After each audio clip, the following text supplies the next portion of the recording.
சில பேரை பார்த்துட்டு போனால் நல்லது நடக்கும் அப்படின்னு சொல்லுவாங்கள்ல. சனாவையும் அம்மாவையும் நீங்கள் நினச்சாலே நல்லது நடக்கும். நீங்கள் வேணால் நாளைக்கு இவங்க 2 பேரையும் நினச்சிட்டு காலைல எழுந்திருக்க, அன்றைக்கி நாள் பூரா நல்லா இருக்கா இல்லையான்னு பாருங்கள். டெய்லி நினைக்கிறது 2 பேரையும். ஏன்னா தெய்வத்தினுடைய முழு அருள் பெற்ற 2 தெய்வங்கள். அவர்கிட்ட இருந்ததுக்கு மியூசிக் டைரக்டரு பிரணவ். இங்கே பாருங்க, இதெல்லாம் செட் பண்ணி, அதாவது லைஃப்பில் நம்ம முன்னேறணும்னா இணைய கைகூலிகளை ஒரு 10-20 பேரை ரெடி பண்ணி நம்ம வச்சுக்கணும்பா. 30 ரூபா ஒரு ட்வீட்டுக்கு. ஆமாடா, 30 ரூபா கொடுத்தா ஒரு ட்வீட் அடிக்கிறான் நம்மளை பற்றி சூப்பராக. டெய்லி 200-300 ரூபா கொடுத்தோன்னு வச்சுங்களேன், அந்த இணைய கைகூலி பிரமாதமாக வேலை செய்கிறான். ஒரே ஆபத்து என்ன தெரியுமா? இன்னொருத்தவங்க காசு கொடுத்து என்ன திட்ட சொன்னாங்கன்னா அதையும் செஞ்சுருவான். இப்போதான்டா காசு கொடுத்தேன் என்ன புகழ்ந்த, இல்லைண்ணே உங்களை திட்ட சொல்லி ஒருத்தர் காசு கொடுத்தாருன்றான். ஏதோ பொழைச்சா சேர்த்தான் நல்லபடியா. இப்போ என்னன்னா, யாதனின் யாதனின் நீங்கியா நோதல் அதனின் அதனின் இலன்னு ஒரு குரல் இருக்கு. எதிலிருந்தெல்லாம் நீங்கள் விலகுகிறீர்களோ அதனால் வருகின்ற துன்பத்திலிருந்தும் நீங்கள் விலகுகிறீர்கள்னு ஒரு குரல். பிரமாதமான ஒரு திருக்குறள். ஆனால் என்னன்னா, நம்ம வாழ்க்கையில் பணத்திலிருந்து நம்ம விலகவே முடியாது. வாழ்க்கையே பணம் சம்பாதிக்கிறது தான். எல்லா வரலாறுகளும் ராஜாக்களை பற்றியும் பணக்காரர்கள் பற்றியும் இருந்தது. ஆனால் கார்ல் மார்க்ஸ் தான் வரலாறை ஏழைகளுக்காக எழுதினார். ஏழைகளிலிருந்து உலக வரலாறை எழுதுவது. அந்த கார்ல் மார்க்ஸ் எவ்வளோ காசு கஷ்டப்பட்டார், அந்த மூலதனம் சாதாரண ஏழை மக்கள் எப்படி முன்னேறி வர்றதுன்றதான் மூலதனத்தினுடைய அடிப்படை. அந்த கார்ல் மார்க்ஸ் அதை எழுதின கார்ல் மார்க்ஸ் என்ன கஷ்டப்பட்டாருன்னு உங்களுக்கு தெரியும். ஜென்னியும் கார்ல் மார்க்ஸும். இதில் ஹீரோ பேர் கார்ல் மார்க்ஸ். படம் பூரா ஒரு காசு கஷ்டப்படுறது தான் அந்த கதை. ரொம்ப முனிஷ்காந்த் பிரமாதமாக பண்ணியிருந்தார். இயக்குனர் கிஷோர் எனக்கு ரொம்ப பிடிச்சதுன்னா பேக்ரவுண்டில் அயோத்திதாசர்லாம் காட்டிருந்தாப்புல ஒரு சின்ன மிஸ்பாக்ஸில். அயோத்திதாசர் இருக்கார், சேகூரா நல்லாவே இருந்தார். அதெல்லாம் ஒரு நுணுக்கமான ஒரு அரசியல். ஏன்னா ஒரு கலைஞனுக்கு ஏழைகளை பற்றி அல்லது முன்னேறும் வர்க்கத்தை பற்றி அக்கறை இருக்கணும். ஒரு படைப்புக்கோ ஒரு படைப்பாளனுக்கோ. அது கிஷோர்கிட்ட இருக்குது. அடுத்தது அவர் மிலட்டூர் நன்றி போட்டிருந்தீங்க. ஏன்னா நான் மிலட்டூர், அம்மாப்பேட்டை, பாபநாசம் இந்த ஏரியாவில் நான் சின்ன பிள்ளையாக இருக்கும்போது ரொம்ப சுற்றிக்கிட்டு இருந்த ஏரியாக்கள். திருக்கருகாவூர் எல்லாம், தஞ்சாவூர் பக்கம், நீடாமங்கலம், இதெல்லாம். அந்த பேக்ட்ராப் எனக்கு ரொம்ப கனெக்ட் ஆச்சு. அடுத்தது இவங்க விஜயலட்சுமி, அவங்க ரொம்ப பிரமாதமாக அகத்தியன் அண்ணன் பொண்ணுன்றதை பிரமாதமாக காட்டியிருக்காங்க. ரொம்ப அதாவது அந்த மிடில் கிளாஸ் பொண்ணு எப்படி இருப்பாங்கன்ற சின்ன சின்ன நுணுக்கமான விஷயங்கள்லாம் ரொம்ப அற்புதமாக நடிச்சிருங்க. இந்த படம் உங்களுக்கு உங்கள் லைஃப்பில் இதை விட நீங்கள் ஜெயிக்கிறதுக்கு இன்னொரு கேரக்டர் கிடைக்கணும். இந்த ரொம்ப ரொம்ப நல்ல முக்கியமான கேரக்டர். அதனால் பணம் சம்பாதிக்கிறத பற்றி தான் இது. பணத்துக்கான போராடுறது தான். உலகத்தினுடைய 850 கோடி மக்களில் 800 கோடி பேர் ஏழைகள், மிடில் கிளாஸ் தான். அப்போ 800 கோடி பேரும் ரொம்ப காலமாக கஷ்டப்பட்டுக்கிட்டே இருக்கான். இதில் ஒரு 2000 வருஷம் 3000 வருஷமாக கடவுள்கள் வேறு இருக்காங்க. இவனும் இந்த 800 கோடி மக்களும் கடவுளை வேண்டிக்கிட்டே இருக்கான் பணக்காரன் ஆகணுன்னு. அவங்க என்ன செய்கிறாங்கன்னு தெரியல. எவனுமே முன்னேற மாட்டான். ஆனால் அந்த நம்ம வேண்டுவது நடக்கலைன்னா இன்னொரு கடவுள்கிட்ட போயிடுறோம். என்ன தான் சொல்லிகிட்டே இருப்பேன். 15 வருஷத்துக்கு முன்னாடி ராகவேந்திர கும்பிட்டு இருந்தோம், எல்லாம் பாபாவை கும்பிட ஆரம்பிச்சிட்டாங்க. ஏன்னா அவர் ஒன்றும் பண்ணல. அல்லது நம்ம சொந்த ஊர்லேயே இருக்கும் ஒரு பெருமாள் கோயில், கும்பிட்டு பார்த்துருப்பாங்க. நம்ம பார்த்தேன் அப்பெல்லாம் ஒன்றும் நடக்கலைன்னா திருப்பதிக்கு போயிடுறது. கடவுளை மாற்ற வேண்டியதான். நம்ம வேண்டுதல் நடக்கலைன்னா கடவுளை மாற்ற வேண்டியதான். ஏன்னா வேண்டுதல்கள் எல்லாமே பொருளாதாரத்தை அடிப்படையை வச்சு தான். எனக்கு அது கிடைக்கணும், இது கிடைக்கணும், பணம் வரணுன்ட்டு. அதனால் நேர்மை ஒரு ஆபத்தானது. ஏன் எல்லாம் ஏழையாக இருக்கான்னா அவன் நேர்மையாக இருக்கான். நேர்மையினுடைய மிகப்பெரிய ஆபத்து என்னன்னா, உங்களை பணக்காரனாக்க விடாது.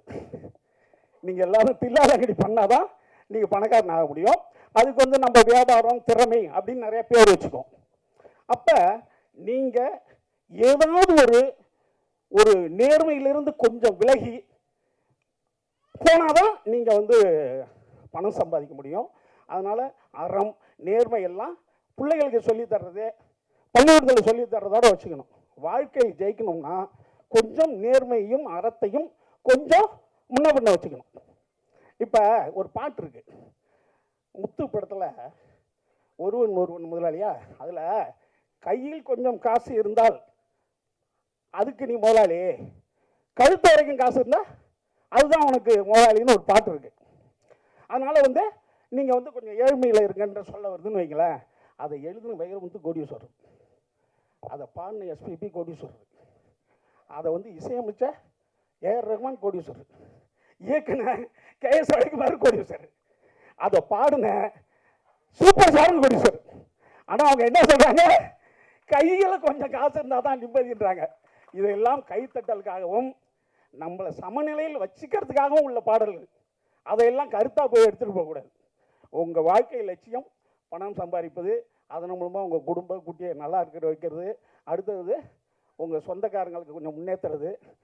அந்த பணத்தால் குறைந்தபட்ச நன்மை என்னென்னா கூட இருக்கிறவங்கள்ட்ட கடன் கேட்காமல் இருக்கலாம். அதுக்காக நம்ம சம்பாதிச்சுக்கிட்டோம். இந்த படத்தில் ஒர்க் பண்ண அத்தனை பேருக்கும் என்னுடைய வாழ்த்துக்கள். எனக்கு வந்து ரொம்ப பிடிச்சது அந்த ஒரு ஊனமுற்ற பாப்பா வருது, ஸ்பெஷல் சைல்டு, அதுதான் அந்த பிரச்சனையை தீர்த்து வைக்குது. அந்த டைரக்டர் வந்து அது வந்து உடலால் ஊனமாக இருக்குது, மனசால் ரொம்ப ஒரு மேன்மையாக இருக்காங்கன்றது அழகாக காட்டினாரு. எனக்கு அங்கெல்லாம் கண்ணீர் வந்துடுச்சு. கடைசி 20 நிமிஷம் ரொம்ப நல்லா இருக்குது படம், ரொம்ப கனெக்ட் ஆச்சு. இந்த மாதிரி நிறைய மனித நேயத்தோட சிறந்த கருத்துக்களை நீங்கள் படத்தில் சொல்லணும். என்னுடைய அன்பான வாழ்த்துக்கள். இந்த புதியவர்களை அறிமுகப்படுத்துறது வந்து R V Chaudhary sir, C V Kumar, அடுத்தது டெல்லி பாபு, இவங்கெல்லாம் புதியவர்களை அறிமுகப்படுத்துவாங்க. அந்த வரிசையில் டெல்லி பாபு சார் இருந்தது தான் இன்னும் நிறைய பேரை அறிமுகப்படுத்தியிருப்பார். இருந்தாலும் துரையும் அந்த பணியை தொடர்ந்து செய்யணும். இன்னும் மிகச்சிறந்த படங்களை எடுத்து மிகச்சிறந்த புதியவர்களை நீங்கள் இந்த இண்டஸ்ட்ரிக்கு அறிமுகப்படுத்தி வைக்கணும். இந்த வாய்ப்பை எனக்கு ஏற்படுத்தி கொடுத்த அனைவருக்கும் நன்றி. இந்த தெய்வங்களுக்கும் நன்றி. பெருநாளே கை தட்டுக்கிட்டா பெருநாள் மீண்டும் சொல்கிறேன். ரொம்ப ரொம்ப சந்தோஷமாக இருக்குது இந்த மேடையை நான் பார்க்குறதுல. பத்திரிகை ஊடகத்துறையவும் எங்களெல்லாம் வாழ்த்தி வளர்த்துக்கிட்டு இருக்கிற ரசிக பெருமக்களையும் எல்லோரும் இந்த வேலையில் நான் நன்றி அன்பையும் தெரிவிச்சுக்கிறேன். எல்லாருமே டெல்லி பாபு சார் சொல்கிறாங்க, நானும் சொல்லிடுறேன் கடமைக்கு. சத்தி சார் அவர்களுடைய படத்தில், உரிமையின் படத்தில் நான் பாடியிருக்கிறேன். இந்த ஆக்சிஸ் கம்பெனிக்கும் எனக்கும் உரிமையில் ஆரம்பித்து இன்றைக்கி மிடில் கிளாஸ் வரைக்கும் வந்திருக்கு. கடவுளுக்கு நன்றி சொல்கிறேன். இந்த அற்புதமான வாய்ப்பை எனக்கு வழங்கிய எங்கள் சந்தோஷ் சாருடைய பற்றையிலேருந்து வந்த அருமை தம்பி பிரணவுக்கு நான் நெஞ்சார்ந்த நன்றியை வாழ்த்துக்களை தெரிவிச்சுக்கிறேன். பொதுநலமாக நீங்கள் நிறையா படம் மியூசிக் பண்ணணும்னு வேண்டிக்கிறேன். சுயநலமாக எல்லா படத்துலையும் என்னை பாட வைக்கணும்னு வேண்டிக்கிறேன். எங்களெல்லாம் வாழ்த்தி எங்களுக்கு நிறைய சொல்லி கொடுத்து எங்களை வளர்த்துக்கிட்டு இருக்கிற எங்களுடைய சிற்பி சந்தோஷ் நாராயண சாருக்கு என்றைக்கும் குடும்பத்து சார்பாக நன்றியை தெரிவிச்சுக்கிறேன். இந்த படத்தில் நான் பாடின பாட்டை எழுதின பாடலாசிரியர் மோகன் ராஜாவுக்கு நான் நன்றியை தெரிவிச்சுக்கிறேன். மற்ற தொழில்நுட்ப கலைஞர்கள் எல்லாத்துக்கும் அன்பை வாழ்த்துக்களையும் தெரிவிச்சுக்கிறேன். என்னோட பாடியிருக்கிற பாடகர்கள் எல்லாத்துக்கும் நன்றி. எங்களை எல்லாத்தையும் வளர்த்துக்கிட்டு இருக்கிற ரசிகர்களுக்கு எப்போவுமே எங்களுடைய நன்றி. ஆனால் ஒரு 2 வரையும் அந்த பாட்டை பாடிட்டிங்கன்னா நாங்கள்லாம் இது வந்து ட்ரெய்லர் ரிலீஸ் இதில் போய் பாட்டு பாட சொல்லி லீக் பண்ண சொல்கிறாங்களே, பரவாயில்லையா? அதெல்லாம் ஒன்றும் இல்லை, பாடலாமா கேட்டேன். அப்படியா? இசையமைப்பாளரோட ஒப்புதலோடு அதெல்லாம் பாடலாமா? அப்போ நான் பாடணும்னா நான் வந்து என்னோட அவர் சேர்ந்து பாடினார்னா கொஞ்சம் பெரிய சப்போர்ட் கிடையாது. நான் உண்மையை சொல்கிறேன் சார். சொல்லுங்கள், தயவுசெய்து அது உண்மையை சொல்லுங்க. இவர் எனக்கு சொல்கிறாராம். சொல்லுங்க. அவங்க விக்டரி ஸ்டோர் எங்கள் ஏரியாவில் ஒரு பயங்கரமான அந்த கடையில் சாப்பிட்டு தான் நாங்கள் இவ்வளோ பேர் ஒரு மிகப்பெரிய இண்டஸ்ட்ரியில் ஒரு 20 பேர் இருக்கோம். அந்த கடையில் தான் சாப்பிட்றோம். இவங்க பாக்கியா இருக்காங்க, அவங்களோட கடை தான். ஓகே, அங்கே நான் வந்து ஜென்ரலாக ஸ்டூல் போட்டு உட்காந்துட்டு போகிறவங்க வரலாம் கலாய்ப்பேன். ஓகே, அப்போ வந்து இவன் வந்து என்ன ஸ்கூல் ஆப்ரேஷன் தான் இப்போ காலேஜ் ஸ்டார்ட் பண்ணுறேன். அதை ஸ்கிப் பண்ணிட்டேன்ல, அதை மட்டும் தான் சொல்ல போகிறேன். ஸ்கூலா பண்ணி காலேஜாடா காலேஜ் படிக்கும்போது இல்லை, வெறும் கவர் ஒன்று எப்படி சுற்றிட்டே வந்தான். எதுக்குன்னா நெய் வாங்க வந்திருக்கான் கடைக்கு. விக்டரி ஸ்டோரில் நெய் வாங்க வந்துட்டு நெய் வாங்கிட்டு இப்படி வெளியே போகும்போது இப்போ தான் நான் அவங்க கூட ஒர்க் பண்ண ரெடியாக இருக்கேன், நான் ரெடியாக இல்லைப்படா அப்படின்னு நினச்சிட்டேன். அதுக்கப்புறம் ஒரு 4-5 வருஷம் இருக்கும், அது 4-5 வருஷம் 3 years ஆயிடுச்சு. ஓகேங்களா, அது உண்மை. அப்போது அதே கடையில் நான் அதே ரோலில் தான் இருந்தேன். அப்போ இவன் வரான். இவன் எப்படி வந்தான்னா, இவன் வந்து நடக்கிறத விட ஓடுறது ஸ்லோவாக இருக்கும். ஓகேவா, அவன் வந்து நடந்து வரானா ஓடி வரானே தெரியல, எப்படி வந்தான் அண்ணாண்டு ஒரு மாதிரி நெளிஞ்சு வந்தான். என்னடா இப்போ ரெடி ஆகிட்டியா அப்படின்னு. ஐயோ ரொம்ப தப்புண்ணா, அப்போனா அப்படி கேட்டிருக்கவே கூடாது, ஸோ ஸ்டூபிட் அந்த மாதிரிலாம் சொன்னான். சரிப்பா அப்படின்னு அனுப்பிட்டேன். அப்புறம் அவங்க அம்மா வந்தாங்க. பையன் ரொம்ப நல்ல பையங்க, யாருக்குமே கெடுதல் நினைக்க மாட்டான், அவனுக்கு ஒரு வாய்ப்பு கொடுங்க. அதுக்கெலாம் வாய்ப்பு கொடுக்க முடியாது, போங்க மேடம்னு சொல்லி அனுப்பிட்டேன். அப்புறம் அவன் அங்கேருந்து மெதுவாக வந்து ஒரு யூடியூப் ஒரு லிஸ்ட்டு மாதிரி கொடுத்தான். இதில் நான் மியூசிக் பண்ணது கொஞ்சம் கேட்டு சொல்லுங்கன்னா கேட்டால் பயங்கரமாக இருந்தது. ஒரு குவார்ட்டரில் ஒரு பீஸ் பண்ணியிருந்தான். அப்போ தான் அந்த கால் நடந்துச்சு. அப்புறம் வந்து விக்டர்கிட்ட சொல்லி, விக்டர் அவனுக்கு கால் பண்ணிங்கன்னா நல்லா பண்ணுறான் விக்டர், என்ன ஆச்சு தெரியல, நம்ம திட்டினது அவன் சீரியஸாக எடுத்துக்கிட்டான் போல் அப்படி. அதுக்கு முன்னாடி நான் கொஞ்சம் இன்னும் திட்டினேன், அது நான் இப்போதைக்கு போடான்னு சொல்லிட்டேன். ஓகே, அது செம்மையாக இருந்தது அந்த மியூசிக். எனக்கு அன்றைக்கி வந்து அப்பா செம்மையாக இருக்கே, என் கூட ஒர்க் பண்ணியாடா அப்படின்னு கேட்டேன். கண்டிப்பாக பண்ணுறேன்னா இப்போ ஃபஸ்ட்டு கர்ணன்லாம் ஃபஸ்ட்டு ஒர்க் பண்ணால் அந்த இன்டர்வெல்லாம் இருக்குல்ல, அதுலேருந்து இப்போ வாழை, கல்கி, பாரிஸ் ஜெயராஜ், ரெட்ரோ எல்லாமே என்னோட எல்லா படத்துலையும் ஒரு எப்படி ரத்தீந்தர் சொன்னார்ல அது மாதிரி ஒரு எக்ஸிக்யூட் பண்ணுற. ஃபுல்லாக ஸ்பெல்லிங் மிஸ்டேக் வரும், ஃபைல் நேமே கண்டுபிடிக்க முடியாது, அந்த இந்த ஸ்கில் கிடையாது. மியூசிக் பயங்கரமாக ஒர்க் பண்ணி தந்து. அண்ட் அந்த இப்போ ரெட்ரோவில் கூட அந்த அந்த கடல்லேருந்து உள்ளே போயிட்டு வருவார்ல, அந்த சீக்வென்ஸ் வந்து பிரணவ் தான் அந்த சீக்வென்ஸோட. அப்புறம் ஜிகர்தண்டா XXXலாம் செம. கல்கியில் வந்து அந்த வீரான்னு ஒரு சாங் அண்ட் தீம் வரும்ல, அது கர்ணனில் அந்த இன்டர்வல் போர்ஷன். அப்புறம் அந்த போலீஸ் ஸ்டேஷனில் வந்து இதெல்லாம் வந்து சிங்கிள் ஹேண்டாக வந்து ஒரு பயங்கரமான பெட் க்ரியேட் பண்ணி எனக்கு ஒரு வெரி ஃபியூ அசிஸ்டன்ஸாக எனக்கு வந்து நிறைய மியூசிக் ப்ரொடியூஸே பண்ணுவாங்க. நான் யூஸ்வலாக நானே பண்ணிடுவேன், ஏதாவது ஒரு 2 வேலைக்கு தான் இருக்கும். நானே எலக்ட்ரிஷியன், ப்ளம்பர் எல்லா வேலையும் வீட்லேயே பார்த்துட்ருப்பேன். வெரி ஃபியூ பீப்புள் தான் என் கூட ஒர்க் பண்ணி மியூசிக்கும் ப்ரொடியூஸ் பண்ணி சேர்ந்து நம்ம அப்படி ஒர்க் பண்ணுவோம். அதுமாதிரி வெரி ஃபியூவில் நிறைய பண்ணது பிரணவ் தான். ஸோ இட்ஸ் பீன் நடுவில் டீ குடிக்க போயிட்டாங்க. ஸோ யா, இது ஐயோ அந்த ஈவெண்ட் மட்டும் சொல்லிட்டு வரேன்னு சொல்லியிருந்தேன், ரொம்ப சாரி. படத்தை பற்றி பேசிடலாம். வாங்க சார். எனக்கு வந்து ஒரு வாட்டி டில்லி பாபு சார் கால் பண்ணேன். எனக்கு யாரெல்லாம் தெரியாது, நான் வந்து ப்ரொடியூசர் டில்லி பாபு. அப்போ ஏர்லி டேஸ் நினைக்கிறேன், மரகத நாணயம். அதிக one of the first films அது மரகத நாணயம். அடுத்த 2-3 செகண்ட் ஃபிலிம். அப்போ தான் ரொம்ப ஏர்லி டேஸ். அப்போ கால் பண்ணி என் கூட ஒரு மியூசிக் அசிஸ்டண்ட்டாக ஒர்க் பண்ணிட்டு இருந்தார், திபு நீலன் தாமஸ்ன்னு சொல்லி. அவர் உங்கள் அசிஸ்டண்ட் தானா அப்படின்னு கேட்டு, ஏன்னா எனக்கு ரொம்ப பேர் ஒர்க் பண்ணலன்னு தெரியும். அப்போ கேட்டார். நான் சொன்னேன், அம்மா செம்மையாக இருக்கும், இப்போ விட்டிங்கன்னா அப்புறம் பிடிக்கவே முடியாது அப்படின்னு சொன்னேன். அண்ட் திபுஸ் ஃபர்ஸ்ட் ஃபிலிம் வாஸ் மரகத நாணயம். அதனால எனக்கு ரொம்ப, நான் வந்து ஃபோன் பண்ணி திபு பேசிட்டியா அவங்க ப்ரொடியூசர்கிட்ட. அதுக்கப்புறம் நான் சாரோட பேசினதில்லை. But I'm very happy that எப்படி அது அமையுதுன்னே தெரில.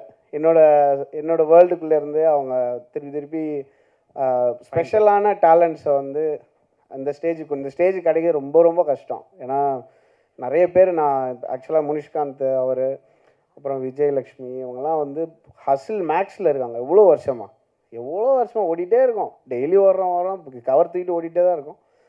அது பார்க்கும்போது இந்த மாதிரி ஒரு ஸ்டேஜ் கிடைக்கிறது ரொம்ப ஹாப்பி எனக்கு. தேங்க்யூ. அவங்க may soul rest in peace Dileep Babu அவர்களுக்கு. அண்ட் அதோட ஜேர்னியை எடுத்து நடத்துகிற துரை அண்ட் தேவ் 2 பேருக்கும். அப்பாடா ஸ்டேஜுக்கு இதை பார்க்காம சொல்லுவேன் 2 பேர், ஏன்னா எல்லாம் சொல்லிட்டாங்க. ஸோ அது ரொம்ப சந்தோஷமாக இருக்குது எனக்கு. அண்டு நம்மளுடைய படம் இல்லாமல் ஒரு மேடையில் ஜாலியாக பேசுறது மாதிரி இருக்கிற ஒரு ஜாலி இருக்கு, அந்த மாதிரி ஒன்று கிடையாது. ரொம்ப சந்தோஷம். அண்ட் இந்த படம் நான் பார்க்கல, இன்னும் நான் பார்க்க மாட்டேன், தேட்டரில் தான் பார்ப்பேன். ஏன்னா அந்த இதில் பார்த்தா ஒரு மாதிரி அந்த பாப்கார்ன் இல்லை, அந்த ஒரு மாதிரி நான் ஆல்மோஸ்ட் டெய்லி படம் பார்ப்பேன் தேட்டரில். அண்டு தேட்டரில் பார்க்குற மாதிரி ஜாலியாக படம் எடுங்க, அந்த மாதிரி எனக்கு ஃபீல் ஆச்சு. அது இந்த படமாக இருக்கும். நீங்கள் சொல்கிறதெல்லாம் வச்சு பார்த்தா, ஏன்னா சில பேர்லாம் நிஜமே சொல்லுவாங்க, பாதி பேர் கதையை கொஞ்சம் கொஞ்சமாக சொல்லிட்டாங்க ஃபுல்லாக. அப்படியா? ஆமாம், என் ஃப்ரெண்டு ஒரு என்கிட்ட வந்து, மச்சி 6 சென்ஸ் பார்த்துட்டியா, அதில் ப்ரூஸ்வில்லிஸ் தான் பேய் அப்படின்ட்டான். ஏன்டா அப்படி நான் பார்க்கலடா அப்படின்னு. அது மாதிரி கொஞ்சமாக அந்த நீங்கள் கேட்குறீங்கல்ல, உங்களுக்கு பிடிச்ச மொமெண்ட் எதுன்னா எல்லாரும் வச்சு சொல்கிறத வச்சு ஃபுல் படமும் சொல்லிடலாம் போல இருக்கு. இல்லை சார், இதில் கேட்காதீங்க, கேட்கக்கூடாது அப்படின்னு. போதும், படமே பார்த்த மாதிரி இருக்கு. இந்த படம் நல்லா பெரிய லெவலில் போகும்னு நான் நம்புகிறேன். ஏன்னா some of the directors very close. நான் அங்கேயே கேட்பேன், என்ன சார் நல்லா இருக்கா, என்ன நல்லா இருக்குன்னு சொல்லலாமா அப்படிலாம் கேட்பேன். ராஜமுருகன்ட்ட கேட்டேன், சார் நிஜமாவே நல்லா இருக்கு சார் அப்படின்னாரு. எனக்கு ரொம்ப ஹாப்பி. இது நல்லபடியாக போய் இந்த டீமுக்கு ஒரு பிக் பூஸ்ட் ஆஃப் ஒர்க் வரணும் அப்படின்னு ஆசைப்பட்றேன். அண்டு நல்ல படங்களில் ஒர்க் பண்ணுற மாதிரி ஒரு ஹாப்பினஸ் எதுலேயுமே கிடைக்காது ஆர்டிஸ்ட்டுக்கெலாம். எங்களுக்கெல்லாம் வந்து நாங்கள் வந்து எங்களுக்கு தெரியும் படம் ஒர்க் பண்ணும்போது என்ன ஆக போகுதுன்னு தெரியும். பட் நம்ம சோல்ஃபுல்லாக ஒர்க் பண்ணும்போது என்ன ஆகும்னா அதோட ரிசல்ட்டை நம்ம கண்டுக்கவே மாட்டோம். இந்த இது செம்மையாக இருக்குது, அதை நம்ம ஒர்க் பண்ணாலும் சூப்பராக இருக்கும் அப்படின்னு சொல்லி. அண்ட் ரத்தீந்தர் பேசும்போது ரொம்ப ஹாப்பியாக இருந்தது. அவரோட கோ டைரக்டராக இருந்து அண்ட் அவர் பார்த்தாலே இது செம்ம ஹஸ்லிங் பண்ணுற ஒரு டைரக்டர் தான். இந்த ஃபுல் கேங்குக்குமே என்னுடைய முழு கங்க்ராச்சுலேஷன்ஸ் விஷஸ் எல்லாம் கொடுத்துக்கிறேன். அண்டு என் கூட அசிஸ்டன்ஸாக ஒர்க் பண்ணி இல்லை என்னோடய டீமில் கோராக இருந்து மியூசிக் கம்போசர்ஸாக இருக்கிறவங்க சில பேருக்கு தேங்க் பண்ணணும்னு நினச்சேன் இன்றைக்கி. ஃபஸ்ட்டு யாருக்கு வந்தது படம்? ஷான் ரால்டனுக்கு வந்தது. அதுலேயும் மிண்டாஸ் பட்டி நீங்கள் இன்வால்வ்டு. அது ஃபஸ்ட்டு வந்தது. காதல் சொதப்புவது எப்படி வந்து செகண்ட் வந்து அதுதான் ஃபஸ்ட்டு பண்ணியிருந்தான் ஓகே ஷானு. அப்புறம் பிரதீப் குமார், அப்புறம் திபு, சுஷின் ஷியாம், அப்புறம் ஜேக்ஸ் பிஜாய், வேறு யாரெல்லாம்? அந்தோனி அண்ணன் என்னோடய கோர் டீம் கம்போசர் அந்தோனி தாசன். வேறு யாரெல்லாம் அண்ணா? நிறைய பேர் இருக்காங்களே. சாரி நான் ஒரு லிஸ்ட்டே போட்டிருந்தேன், எனக்கு ஃபோன் பார்த்து வராது. ஆதித்யா ரவீந்திரன், விஜய் நாராயண், நிறைய பேர் இருக்காங்க. இவங்க எல்லாருக்குமே என்னுடைய விஷஸ். அண்ட் பிரணவ் ஒழுங்காக பண்ணுறா, செம்மையாக பண்ண, செம்ம டேலண்ட்டு. அண்ட் சிங்கிள் வேறு. இப்போது என்ன எதுக்கெல்லாம் கத்துறீங்க? நான் வந்து என்னுடைய படம் ரிலீஸ் பண்ணி கல்யாணம் பண்ணேன். நீ அட்லீஸ்ட் லவ்வாவது பண்ணு. கண்டிப்பாக கேர்ள்ஸ் இப்போ மிஸ் பண்ணீங்கன்னா வேறு லெவலில் மிஸ் பண்ணியிருப்பீங்க. குறியீடு மாதிரி யாருக்குமே இடைஞ்சல் பண்ணாத தப்பு நினைக்காத குழந்தைங்க இது. அந்த மாதிரி நான் சொல்லி கேட்டுக்கிறேன். ரொம்ப நன்றி. அவ்வளோதான். Thank you sir. மீனாட்சி மேம், நீங்கள் ஒரு சில வார்த்தைகள் பிரணவ் ப்ரோ பற்றி பேசுனீங்கன்னா நல்லாயிருக்கும். பாருங்க, பல பேரோட கோரிக்கை. அவங்க பிரணவ் வந்து லிட்ரலி ஃபேமிலி. பிரணவ் நல்லா பண்ணோம். அண்ட் பிரணவோட மியூசிக் வந்து எவ்வளோ லேயர்டாக இருக்கும், எவ்வளோ விதமான பாரிஸ் ஜெயராஜ் மாதிரி ஒரு படமும், வாழை மாதிரி ஒரு படமும், கர்ணன் மாதிரி ஒரு படமும் வந்து ஒரே ஸ்பேஸில் ஒரே டைமில் வந்து ஒர்க் பண்ணக்கூடிய ஒரு composer. And I think it's an amazing new addition. ஒரு புது ஸ்ட்ரிங் ஆஃப் கம்போசர்ஸ் வராங்க இப்போது தமிழில். நடுவில் 2012 to 2018 கிட்டத்தட்ட ஒரு 200 புது கம்போசர்ஸ் வந்துட்டே இருந்தாங்க. அதுக்கப்புறம் ரொம்ப நாளாக வந்து ஒரு புது சவுண்ட், ஒரு புது கம்போசர் வந்து இல்லாமல் இருக்கேன்னு நம்ம ஃபீல் பண்ணிட்டு இருந்தோம். இப்போ there's a new wave of amazing new composers coming. அதில் Pranav will be one of the best இந்த லாங் டேர்ம் நான் நம்புகிறேன். அது நடந்தால் ரொம்ப சந்தோஷமாக இருக்கும். Thank you sir, thank you so much. நீங்கள் ஃபங்க்ஷனுக்கு வந்து அவரை நீங்கள் நடிக்க போகிறீங்களாமே? நடிக்கிறீங்களா? நடிச்சிட்டிங்களா? சார் கொஞ்சம் என்ன சார் திடீர்னு இது என் பக்கம் வண்டி திரும்புது? இல்லை பயங்கரம் சூப்பர்யா. எப்போ நடிச்சிங்க? சார் இப்போ தான் சார், போன வருஷம். வாவ் சார் நம்ம தனி பேசிக்கலாம். டூரிஸ்ட் ஃபேமிலியா? ஆமாம் சார். ஆமாம் தெரியவே இல்லையா? நான் தான் சார். அது அந்த ஆமாம் படம் செம்மையாக இருக்கும்போது நம்ம கேரக்டர்ஸ் யாருன்னே தெரியாமல் இருக்கும்ல. Super great. Sorry sir. No problem sir, பெரிய வார்த்தை sir. Thank you sir, thank you so much. So நீங்கள் வந்து அவரை வாழ்த்தது மட்டும் இல்லாமல் என்னையும் வாழ்த்து ரொம்ப நன்றி. ஸோ மிடில் கிளாஸ் பற்றி பேசுனது ரொம்ப தேங்க்யூ சார். ரொம்ப நன்றி. அண்ட் இந்த பேர் சமங்க. அதாவது இந்த செஸ்ஸில் விளையாடுவாங்கள்ல, chess.comனு ஒரு வெப்சைட் இருக்குது. நான் யோசிப்பேன் எப்படா அந்த வெப்சைட்டை பிடிச்சிங்க, ஏன்னா எவ்வளோ பேர் அந்த வெப்சைட்டுக்காக ஓடுவாங்க. இந்த மிடில் கிளாஸ் யாருமே யோசிக்கலன்னு தோணுச்சு. இல்லாமா செம பேர். அந்த பேர்லேயே ஒரு ஆட்டோமேட்டிக் சக்ஸஸ் இருக்குது. படம் கொஞ்சம் நல்லா இருந்தாலே செமையாக பற்றிக்கும். சூப்பராக இருந்தால் I hope this will be huge blockbuster for all of you. ஒரு வாட்டி வந்து பெங்களூரில் ஒர்க் பண்ணுறதுக்கு எனக்கு ஒரு வாய்ப்பு வந்தது. அப்போ நான் வந்து ஃப்ளைட்டில் போனதே இல்லை 2004 அப்புறம். அப்போ வந்து அதனால ஃப்ளைட் டிக்கெட் வேணும், அப்போ தான் போக முடியும் அப்படின்னா ஓகே அப்படின்ட்டாங்க. அப்புறம் பேமெண்ட் வந்து 5000 வேறு லெவல். ஏன்னா அது அப்போ லிட்டரே எனக்கு செலவே கிடையாது, ஒன்றுமே கிடையாது. அப்போ நான் போயிட்டு பெங்களூர் போயிட்டேன், திரும்பி வரேன். ஸோ என்கிட்ட என்னென்னா காசு எல்லாமே தீரும்போது நான் ஒரு சிடி கவரில் வந்து சில்லறை வச்சுருப்பேன். அந்த சில்லறையில் தான், அந்த சில்லறை டச் பண்ணுறோன்னா நம்ம எக்கனாமிக் டிசாஸ்டர் வந்துச்சுன்னு அர்த்தம். ஸோ நான் அந்த சில்லறையில் எடுத்துகிட்டு தான் போகிறேன் பெங்களூருக்கு. எப்படி பேமெண்ட் கொடுத்துருவானுங்க 5000 அப்படின்ட்டு. போகும்போது அப்படியே ஷேர் ஆட்டோவில் போனேன்.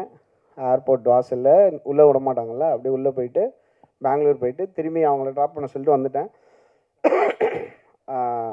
அந்த கவரில் வந்து 150 ரூபா தான் இருக்குது, பாக்கி 200 ரூபா வச்சுருந்தேன்.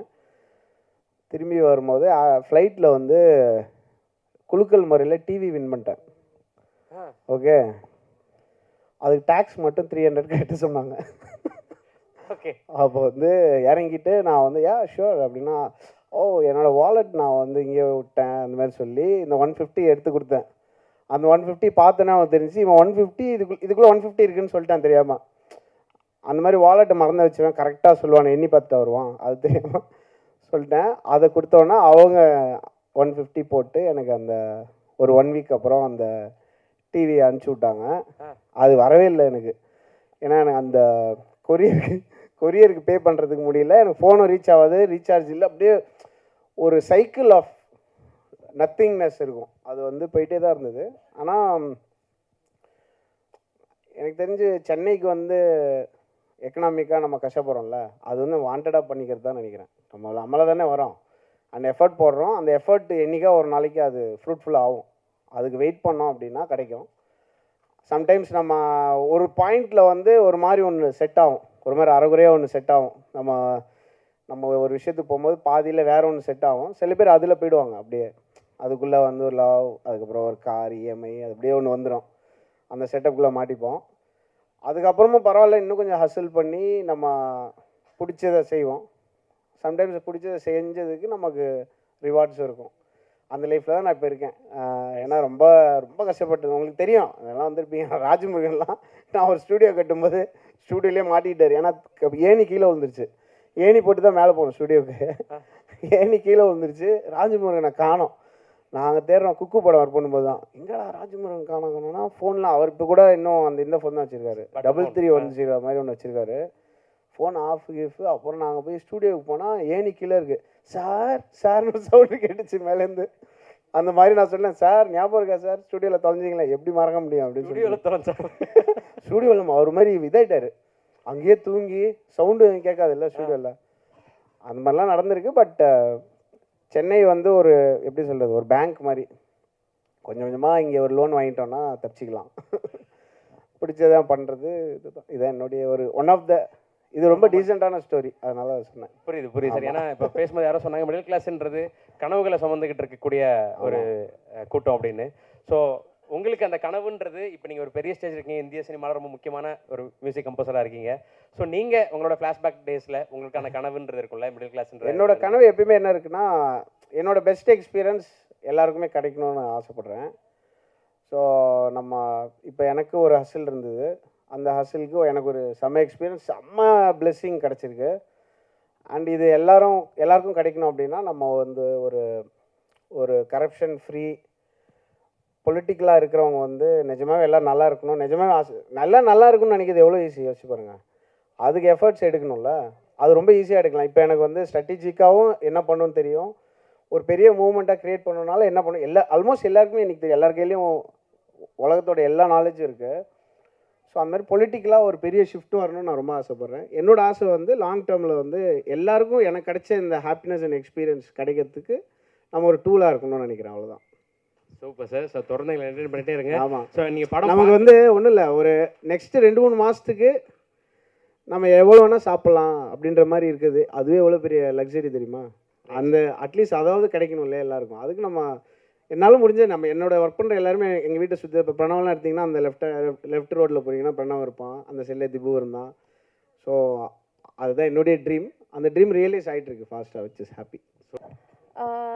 மிடில் கிளாஸ் வந்து ரொம்ப ரசித்து பிடிச்சி பண்ண படம். அதுக்கு காரணம் அதோட கதை அண்ட் கதைக்குள்ளே ரொம்ப ஸ்ட்ராங்காக உட்காந்துருக்குற அன்புராணின்னு சொல்லுவேன். தேங்க்யூ கிஷோர் வாய்ப்புக்கு. ஏன்னா இந்த கேரக்டரில் நீங்கள் என்னை எப்படி வந்து கனெக்ட் பண்ணீங்கன்னு தெரியல, பட் ஐம் கிரேட்ஃபுல். பிகாஸ் விஜய்க்கும் அன்புராணிக்கும் ரொம்ப கான்ட்ராஸ்ட், ரொம்ப தூரம் அது. ஆனால் வந்து நம்ம இல்லாத ஒரு விஷயமா மாறி நம்ம பார்க்காத ஒரு வாழ்க்கையை வாழ்ந்து அதை ஸ்க்ரீனில் பார்க்கறது தான் பெரிய ஹை. அண்ட் அது இந்த படம் எனக்கு கொடுத்துருக்கு. அதை மிஸ் பண்ணாமல் பண்ணதுக்கு எனக்கு தான் நான் பேட் பண்ணிக்கணும். தேங்க்யூ. அண்ட் என்னோடய கோஸ்டார் கதைநாயகன் முனிஷ்காந்த் சார், இரிட்டேட் பண்ண தான் சொல்கிறேன். இந்த கேரக்டர் பொறுத்த வரைக்கும் மிடில் கிளாஸ் ஃபேமிலி மேன், ரொம்ப யதார்த்தமான ஒரு தோற்றம், நல்லா நடிக்கக்கூடிய ஒரு ஆள் தேவை. அதுக்கு உங்களை தவிர வேறு யாரும் பொருத்தமாக இருப்பாங்களான்னு எனக்கு தெரியல. அவ்வளோ நல்லா பண்ணியிருக்கீங்க, அவ்வளோ வாழ்ந்திருக்கீங்கன்னு சொல்வேன். உங்கள் கூட நடித்தது எனக்கு ரொம்ப சந்தோஷம். அண்ட் காஸ்ட் அண்ட் க்ரூ, இந்த படத்தில் சம்மந்தப்பட்ட எல்லாருமே அவங்களோட பார்ட்டை பெஸ்ட்டாக பண்ணியிருக்காங்க. அதனால தான் வந்து we have a winner here. So அவங்க எல்லாருக்குமே ரொம்ப வாழ்த்துக்கள். அண்ட் ஆஃப்கோர்ஸ் நாங்கள் நினச்சதை விட சிறப்பாக படம் வந்திருக்கு, சிறப்பான இடத்துல வந்து இப்போது இருக்குது. இதுக்கு எல்லாத்துக்குமே வந்து எங்கள் ப்ரொடியூசர் திலீப் பாபு சாரோட பிளெஸ்ஸிங்ஸ் தான் காரணம்னு நான் ரொம்ப நம்புகிறேன். அண்ட் அவர் விட்ட இடத்துலேருந்து அதே பேஷனோட அதே வந்து அந்த லெகசியை வந்து முன்னே எடுத்துகிட்டு போகிற தேவன் துரைக்கு என்னுடைய வாழ்த்துக்கள். இன்னும் பெரிய இடத்துக்கு நீங்கள் போகணும். அண்ட் ஆஃப்கோர்ஸ் இந்த படம் 21st வருது. உங்கள் எல்லாருக்கும் கண்டிப்பாக பிடிக்கும், அதில் எந்த டவுட்டுமே இல்லை. படத்தை போய் பாருங்கள், சப்போர்ட் பண்ணுங்கள். Thank you ma'am. நீங்கள் கண்டிப்பாக அதை பற்றி பேசணும். ஏன்னா நீங்கள் சொன்ன மாதிரி உங்களுடைய ரியல் லைஃப் கேரக்டருக்கும் அன்புராணிக்கும் அப்படியே கான்ட்ராஸ்ட்னு சொன்னீங்க. ஸோ உங்கள் க்ளோஸ் டைம் ஆகுதாண்ணா? முடிச்சிடலாண்ணா, டைம் ஆகுதான் ப்ரோ. ரைட், சீக்கிரம் முடிச்சிடறாருங்க. ஸோ உங்களுடைய லைஃப்லேருந்து நீங்கள் பார்க்கும்போது அன்புராணி ஏதோ ஒரு வகையிலையாவது உங்களுக்கு பரிச்சயமாக இருந்திருக்கும். அந்த ஆஸ்பெக்ட்லேருந்து ஏதாவது ஷேர் பண்ணலாம்? பரிச்சயம்னா நிறைய பார்த்துருக்கோம். பக்கத்தில் சண்டை வந்துச்சுன்னா வந்து போய் பார்ப்போம், என்ன சண்டை போடுறாங்கன்னு. அங்கே அன்புராணி இருப்பாங்க, அங்கே பார்த்து பேசலாம். ஸோ அந்த மாதிரி நிறைய பார்த்து வளர்ந்த ஒரு கேரக்டர் தான் அது. எல்லாருமே பார்த்துருப்பீங்க, உங்கள் வீட்டில் பார்த்துருப்பீங்க, பக்கத்து வீட்டில் பார்த்துருப்பீங்க, இல்லை உங்களுக்குள்ளேயே பார்த்துருப்பீங்க. ஸோ ரொம்ப பக்கத்தில் இருக்க கேரக்டர் தான். அதனால தான் வந்து ரொம்ப கான்ஃபிடென்ட்டாக சொல்கிறேன், இந்த படம் உங்களுக்கு ரொம்ப பிடிக்கும். Thank you. Thank you ma'am, thank you so much. வந்திருக்கும் நமது இயக்குனர்கள் அனைவருக்கும் வணக்கம். ரத்தன சுருக்கமாக முடிச்சிடுறேன். இந்த படம் கிஷோர் சார் வந்து என்கிட்ட சொல்லும்போது, இங்கே எஸ்எஸ்ஆர் பக்கத்தில் என் ஃப்ரெண்டு கடையில் தான் உட்காந்துருந்தேன். அங்கே வந்து சொன்னார், அண்ணே ஹீரோ அப்படின்னாரு. ஏங்க நான் என் பொழப்பு கரெக்டாக போயிட்டுருக்கு, நான் அதெல்லாம் பண்ண மாட்டேன் அப்படின்னேன். இல்லை நீங்கள் கதையை கேளுங்கண்ணே அப்படின்னாரு. கதையை கேட்கும்போது தான் அது தெரிஞ்சு அவர் பண்ணியிருக்க ஸ்க்ரீன் ப்ளே தான் அதில் ஹீரோ அப்படின்ட்டு. ஏன்னா எல்லா பார்ட் எந்தெந்த இது நடிக்கிறாங்களோ அந்த கேரக்டருக்கு பூரா அந்த பூஸ்டேஜ் இருக்கும். அதனால தான் நான் இந்த படத்தையே நான் ஒத்துக்கிட்டேன். அதே மாதிரி பார்த்தீங்க அப்படின்னீங்கன்னா இந்த படம் மோஸ்ட்லி நீங்கள் பார்க்கும்போது வந்து, ஆமாம் எங்கள் சித்தப்பா வீட்டில் இப்படி நடந்துச்சு, எங்கள் சித்தப்பா என்னை இப்படி சொன்னார், ஆமாம் பக்கத்து வீட்டில் இப்படி தானே கேட்டாங்க அப்படின்னு ஒவ்வொரு இதுவும் உங்களுக்கு கனெக்ட் ஆகணும்னு நான் நம்புகிறேன். முக்கியமாக வந்து ரொம்ப டைம் ஆகிட்டதுனால அத்தனை சுருக்கமாக முடிச்சுறேன். எடிட் சாருக்கு பெரிய நன்றி, கேமராமேன் சாருக்கு பெரிய நன்றி, இயக்குனர் சார் கிஷோர் சாருக்கு பெரிய நன்றி, அதுபோக துரை தேவ் சாருக்கு மிகப்பெரிய நன்றி. முக்கியமாக வந்து ஆல் டெக்னீஷியன்ஸுக்கு எல்லாத்துக்குமே நன்றி. இது டெல்லி பாபு சாரை பற்றி மட்டும் ஒன்று சொல்லிக்கிறேன். இப்போ வந்து கிஷோர் சார் என்கிட்ட கதை சொல்லிவிட்டு 4-5 கம்பெனி போனார். அந்த கம்பெனியில் ஒர்க் அவுட் ஆகலை. அப்புறம் திடீர்னு ஒரு நாள் ஃபோன் பண்ணார், தலைவரை இது மாதிரி ஆக்சஸ் தான் சொல்லியிருக்கேன் அப்படின்னாரு. அப்போ வந்து இப்போ ஒரு பட்ஜெட்டில் எனக்குன்னு ஒரு சம்பளம் போட்டு வச்சுருந்தார். அப்போ நான் சொன்னேன், சம்பளம் எவ்வளோ சொன்னீங்க? என்னென்னு, நீங்கள் போட்டிருந்த பட்ஜெட்டில் உள்ள இதுதான் அப்படின்னாரு அப்படின்னு சொன்னார். நான் சொன்னேன், ஏங்க நான் கம்பெனி ஆர்டிஸ்ட் மாதிரிங்க, மரதநாணயம், ராட்சசன் பேஜ் வந்து இப்படி படிப்படியாக நான் அங்கே எவ்வளோ சம்பளம் வாங்க தெரியுமா? நீங்கள் இப்போ இந்த சம்பளம் போட்டு வச்சுருக்கீங்களே, அவங்க எப்படி நான் எப்படி மறுத்து இருக்க முடியும் அப்படின்னோடனே அப்படின்ட்டு சரி வாங்க அப்படின்னு போனோடனே சார் வந்து கதை கேட்டாங்க, நல்லா இருக்குங்க நீங்கள் பண்ணுறீங்களா அப்படின்னாரு. ஆனால் அவர் வந்து நான் எதிர்பார்க்காத இப்போ நிறையா பெரிய சம்பளமாக தான் கொடுத்தாரு. எனக்கு வந்து இதுக்கு முன்னாடி கொடுத்தாருலாம் அந்த சம்பளம் தான் எனக்கு கொடுத்தாரு. அதனால் வந்து டெல்லி பாபு சார் மாதிரி ஒரு ப்ரொடியூசர் வந்து இங்கே தமிழ் சினிமாவுக்கு தேவை. அது தேவ் சார் பூர்த்தி பண்ணுவார்னு நினைக்கிறேன். ஏன்னா நிறையா டேரக்டர்ஸை உருவாக்கின கம்பெனி ஆக்சஸ். இதனாலே இந்த படம் ஜெயிக்கணுன்ட்டு என் சுயநலமாக நான் சொல்லிக்கிறேன். நன்றி, வணக்கம். பேர் யாராவது விட்டுருந்தா மன்னிச்சிருங்க, ஏன்னா ரொம்ப டைம் ஆயிடுச்சு. தேங்க்யூ.